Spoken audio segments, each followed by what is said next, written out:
Queridos, bom dia, paz do Senhor Jesus para todos, amém? Quero te agradecer pela sua presença aqui no meu canal, eu sou o pastor Adilson, esse é o Conexão da Alma. Eu quero agradecer a você que se inscreveu, que está participando, que está nos acompanhando todos os dias. Muito obrigado pela sua presença aí no canal. Queridos, deixa eu te fazer uma pergunta. Você já ouviu aquela expressão, achado não é roubado? Muita gente usa dessa expressão para tirar proveito, de alguma coisa que acha, e às vezes acha até sabendo quem é o dono, mas por causa dessa justificativa aí, de maneira errada, acaba se apoderando daquilo que não lhe pertence. Olha o que diz o livro de Deuteronômio, no capítulo 22, que diz assim, olha: se o boi ou a ovelha de um israelita se extraviar e você o vir, não ignore o fato, mas faça questão de levar o animal de volta ao dono. Se este não morar perto de você, ou se você não o conhecer, leve o animal para casa e fiquem com ele até que o seu compatriota venha procurá-lo e você possa devolvê-lo. Faça o mesmo com o jumento, com a capa e com qualquer coisa perdida que encontrar. Não ignore o fato. Olha esse aqui, olha, verso 4. Se você vir o jumento ou o boi de um israelita caído no caminho, não o ignore. Ajude-o a pôr o animal em pé. Queridos, ele está falando, esse versículo 22, ele vai falar sobre a lei acerca do amor ao próximo, daquilo que você sabe que deve fazer pelo próximo e que você deve fazer. Quando eu li esse texto aqui, porque a gente tem mania de achar, de dizer que quando nós achamos alguma coisa, achado não é roubado, não é mesmo? E às vezes nós conhecemos o dono daquele perdido, daquilo que foi perdido, e muitos ficam com aquele produto, mesmo sabendo quem é o dono. A gente tem essa mania de dizer essa frase que achado não é roubado. Às vezes a gente fala de brincadeira e às vezes a gente fala sério mesmo. Mas quando eu estava lendo esse texto aqui, eu lembrei de um irmão que tem lá na nossa igreja, na cidade lá onde eu pastoreio, Funilândia. Ela é uma cidade pequena e as pessoas, pequena e plana, basicamente plana. E as pessoas andam muito a pé ou de bicicleta. E o irmão, ele estava dando testemunho lá na igreja, ele é do louvor, e na hora dos dízimos e das ofertas ali, ele estava dando testemunho que ele estava indo para o trabalho e ele achou R$200 na rua. E aí ele conta que ele estava precisando muito daquele dinheiro, estava com o IPVA dele atrasado e precisava de colocar o IPVA em dia, e ele achou R$200 e ele ficou muito feliz de ter achado R$200. Mas ele disse que lá no fundo assim, da alma dele, assim, lá no subconsciente dele, uma voz falou para ele: o dinheiro não é seu. Aí ele, dizendo que fez, naquele momento, ele fez uma oração ali, e ele falou: Deus, eu estou precisando desse dinheiro para pagar o meu IPVA, mas eu sei que o dinheiro não é meu, então eu vou fazer o seguinte: eu vou guardar esse dinheiro, vou colocar ele na minha bolsa, e o Senhor vai enviar a pessoa que perdeu esse dinheiro para mim, para que eu possa devolvê-lo. Eu não sei quem é, mas o Senhor sabe. Aí dizendo que foi trabalhar, está lá trabalhando, normalmente, o dia passou, e uma determinada hora lá ele encontrou com um rapaz, e ele foi brincar com o rapaz falou para ele: senhor, hoje eu estou muito chateado. Eu: por que, senhor? Ele falou: eu perdi R$200, rapaz, e esse dinheiro vai me fazer uma falta danada. Aí ele falou: você perdeu R$200? Aonde você perdeu R$200, rapaz? Eu falei: eu estava passando em tal lugar assim, eu imagino que foi por ali, que ele teve alguma atitude lá, que ele crê que foi ali que ele perdeu o dinheiro. Aí ele pegou aí ele lembrou que foi nesse lugar que ele achou os R$200, Então ele Ele falou para o rapaz assim: se eu disser para você que eu achei os seus R$200? Ela falou: você está brincando? Achei, os R$200 está comigo, eu vou te devolver. Foi lá, pegou os R$200 e devolveu para o rapaz. Olha que atitude tremenda essa. Não é mesmo? Que maravilha, né? Graças a Deus que ainda tem crentes desse tipo, ainda existe pessoas honestas nesse nosso país. Esse texto está falando justamente disso, querido. A gente achar aquilo que não é da gente e a gente procurar o dono para devolver. É uma questão de caráter. Os israelitas sabiam dessa tradição, dessa lei, na verdade, porque é o tempo da lei aqui. Os israelitas, eles sabiam dessa lei. Então a palavra diz que eles tinham que cuidar, eles tinham que guardar, eles tinham que cuidar. Se eles não conhecessem o dono, ele tinha que esperar o dono aparecer para que fosse devolvido. E aí no verso 4 ele diz assim: olha, se você vir o jumento ou o boi de um israelita caído no caminho, não ignore.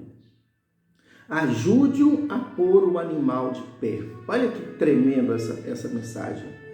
Quando nós olhamos para esse versículo 4, não tem jeito da gente não lembrar do bom samaritano. Por que daquela atitude do bom samaritano? O que o bom samaritano fez? A palavra diz lá em Lucas, no capítulo 10, e a partir do verso 25, a palavra diz assim: olha, eis que se levantou um certo doutor da lei, tentando-o e dizendo: mestre, que farei para herdar a vida eterna?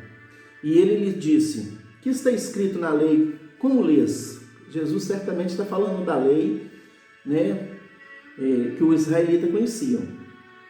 E respondendo ele disse: amarás ao Senhor teu Deus de todo o teu coração e de toda a tua alma, e de todas as tuas forças e de todo o teu entendimento, e ao teu próximo como a ti mesmo. E ele disse: respondeste bem, faze isso e viverás.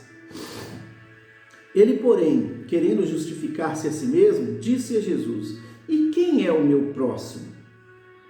E respondendo Jesus disse: descia um homem de Jerusalém para Jericó, e caiu nas mãos dos salteadores, os quais o despojaram e, espancando-o, se retiraram, deixando-o meio morto.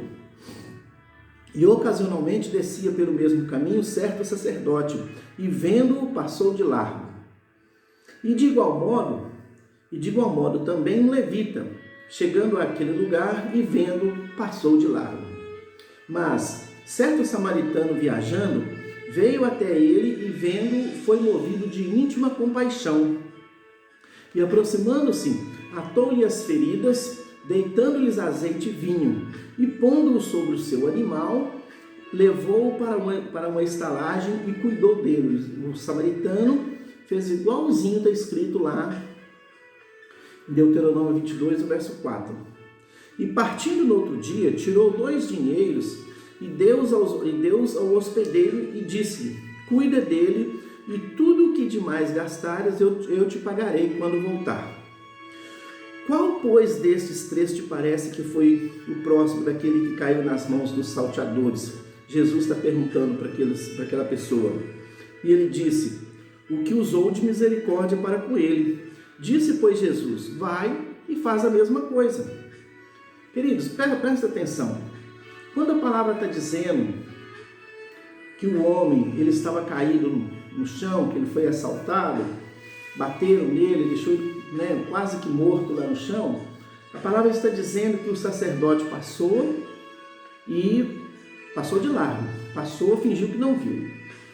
O levita também passou de largo e fingiu que não viu. Mas o samaritano, e é interessante isso, o samaritano, ele passa, e a palavra diz que ele sente íntima compaixão.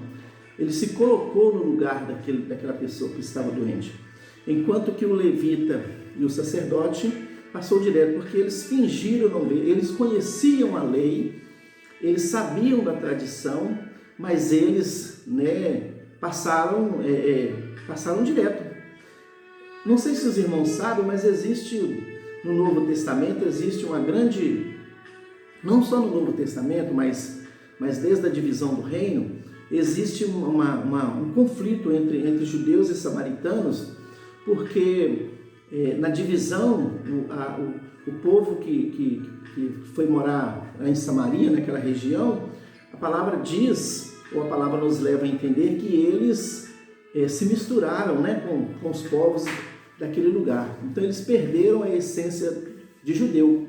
São todos filhos de Deus, mas eles vivem em conflito por causa disso, porque um se acha melhor do que o outro. Mas quando a gente olha para esse texto, a gente vê que aqueles que julgam passa de largo, não ajuda o próximo, enquanto que o outro, o samaritano, ele se sente comovido com aquela situação e ele vai fazer justamente o que a lei diz. Porque a lei diz que tinha que pegar, cuidar, né? No caso ali está falando do jumento, mas tinha que pegar e cuidar e colocar ele de pé. É isso que o samaritano está fazendo. Eu fico pensando, querido, que essa questão da gente conhecer a lei e a gente fingir que ela não existe, né? A gente fazer de conta que ela não existe, isso é uma prática até hoje nos nossos meios, no nosso meio. Quantos de nós, né, conhecemos a verdade e nós vivemos debaixo de um espírito de engano, de um espírito de mentira, mesmo sabendo que estamos errados? Quantos de nós, né, sabemos que é pecado o adultério e nós adulteramos? Quantos de nós sabemos que é pecado mentir? O que Jesus fala sobre a mentira? Mas nós fazemos questão de viver debaixo de mentira. Quantos de nós, queridos, a todos os dias passamos de largo, né? Fingimos não ver as necessidades das pessoas e não ajudamos? Às vezes temos condições até de fazer e não fazemos. Quantos de nós desobedecemos a lei? A gente vê isso assim, nitidamente, claramente no trânsito. O trânsito, o dia inteirinho a gente vê as pessoas descumprindo as regras, né? Descumprindo a lei, fazendo tudo errado, mesmo sabendo que está errado. Hoje em dia a gente tem uma consciência errada de que porque o outro faz errado, a gente tem que fazer também. Todo mundo faz, eu também tenho que fazer, mesmo sabendo que está errado. E é uma prática, né, que a palavra condena, porque lá no livro de Atos, no capítulo 17, a palavra diz assim, olha: mas Deus, não tendo em conta os tempos da ignorância, ordena agora a todos os homens e em todo lugar que se arrependam. Querido, olha, a palavra está dizendo que Deus, ele não leva em conta o tempo da ignorância. O que é o tempo da ignorância? O tempo da ignorância é quando nós não conhecemos a verdade. Mas quando nós conhecemos a verdade, nós não somos mais ignorantes. Então, quando nós fazemos coisas erradas, sabendo que está errado, o que o Senhor está falando para nós, ele diz assim, olha: ordena agora a todos os homens em todo lugar que se arrependam. Eu não sei, amado, a forma com a qual você está vivendo, o modelo de vida que você está vivendo. Mas o que a palavra fala, que se você estiver debaixo de um espírito de engano, fazendo coisas erradas, sabendo que está errado, se você está deixando de fazer, sabendo que precisa fazer, ele está dizendo que se arrependa. Se arrependa. Essa é a ordem de Deus.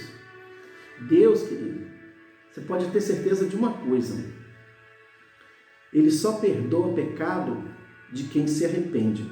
Não adianta você achar que hoje você erra, pede perdão, amanhã erra de novo, mesmo erro, pede perdão, e que Deus vai perdoar todo dia, não.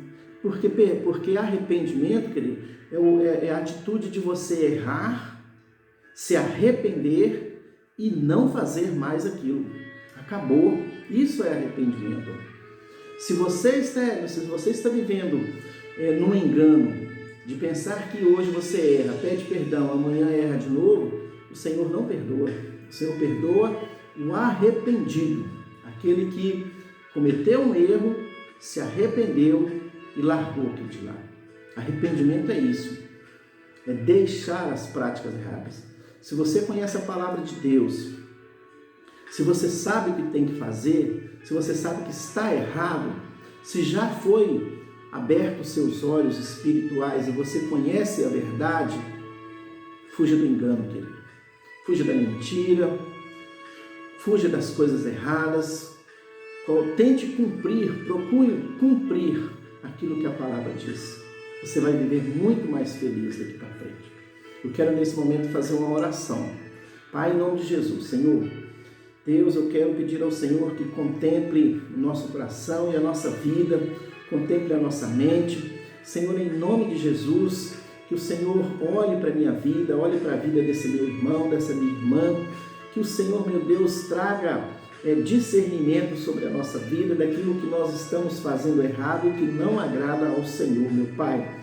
Daquilo que nós sabemos que deve ser feito, mas que por um motivo ou outro estamos passando de largo, estamos fingindo não saber, não estamos dando atenção para o fato. Senhor, em nome de Jesus, que o Senhor nos dê sabedoria e discernimento para tomar a atitude certa e fazer, meu Deus, as coisas corretas, da maneira correta, assim como a palavra do Senhor ordena. Que todo espírito de engano caia por terra, que os nossos olhos sejam abertos. Pai, é no nome de Jesus que eu te peço. Assim eu oro, assim eu agradeço, no nome de Jesus. Amém. Amém, amados? Queridos, eu quero pedir a você que ainda não se inscreveu no canal, para que se inscreva. Peço que você dê o seu like e peço que você que vai se inscrever agora, que ative o sininho para receber as mensagens. Eu pretendo colocar uma mensagem todo dia para que você não perca nenhuma delas. E se você tiver gostado da mensagem, eu peço que você compartilhe aí com seus contatos, com seus amigos, para que outras pessoas possam ser abençoadas também. Te agradeço no nome de Jesus, que Deus te abençoe. Amém.